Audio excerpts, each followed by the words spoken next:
একটা গল্প মনে পড়ে গেল। একসময় একজন ফেরেশতা এসে এক লোককে বলল, আমি তোমার উপর খুশি, তুমি যা চাইবে আমি তোমাকে তাই দেব, তবে একটা শর্ত, যা তুমি চাইবে আমি তোমাকে সব দেবো, তবে তোমার প্রতিবেশীকে দেবো তার দ্বিগুণ। লোকটা বলল, একটা রোলেক্স ঘড়ি আমার চাই। ফেরেশতা তাকে রোলেক্স ঘড়ি দিয়ে দিল। প্রতিবেশী দুটো রোলেক্স ঘড়ি পেল। লোকটি বলল, একটা মার্সিডিজ গাড়ি আমার চাই। ফেরেশতা তাকে মার্সিডিজ গাড়ি দিল, প্রতিবেশীকে দুটো মার্সিডিজ দিল। একটা সুন্দর বড় বাংলো চাই।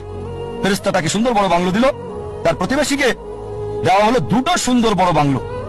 লোকটি পরে বলল, দয়া করে আমার শেষ ইচ্ছাটা তুমি পূরণ করে দাও। কি সেটা? আমার একটা চোখ তুমি নষ্ট করে দাও, যাতে কিছু আমি চোখে না দেখতে পাই।